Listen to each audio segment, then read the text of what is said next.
বন্ধুরা, প্রচন্ড গরমে আমাদের বাগানে কিন্তু নানা ধরনের সমস্যা হচ্ছে। টবের নিচে প্রচুর পরিমাণে পিঁপড়ের আক্রমণ হচ্ছে, টবের মাটি খুব তাড়াতাড়ি গরম হয়ে যাচ্ছে, গাছের পাতা ঝিমিয়ে যাচ্ছে অথবা গাছের পাতা পুড়ে যাচ্ছে। তো এই রকমভাবে আমাদের গাছগুলো কিন্তু প্রচন্ড গরমে খুব কষ্টের মধ্যে আছে।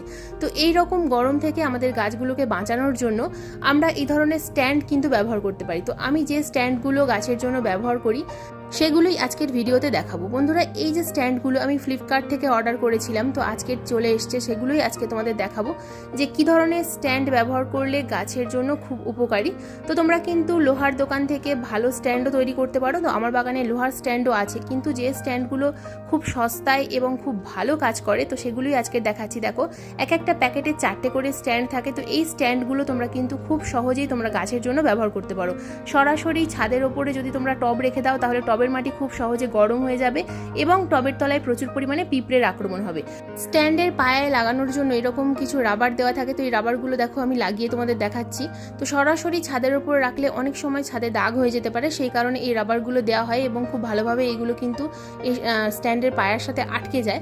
তো দেখো আমি কিভাবে গাছগুলোকে রেখেছি। তো এইভাবে তোমরা যদি তোমাদের ছাদ বাগানে অথবা আঙিনা বাগানে গাছগুলোকে এইরকম স্ট্যান্ডের উপরে রাখতে পারো, সহজে টবের মাটির জল শুকিয়ে যাবে না এবং টবের মাটি অনেকটাই ঠান্ডা থাকবে। সরাসরি ছাদের উপর রাখলে কিন্তু গাছের ক্ষতি হবে। আমি এই ভিডিওতে লিংক দিয়ে দেবো, তোমরা চাইলে কিন্তু পারচেস করতে পারো। তো ভিডিওটা দেখার জন্য অসংখ্য ধন্যবাদ।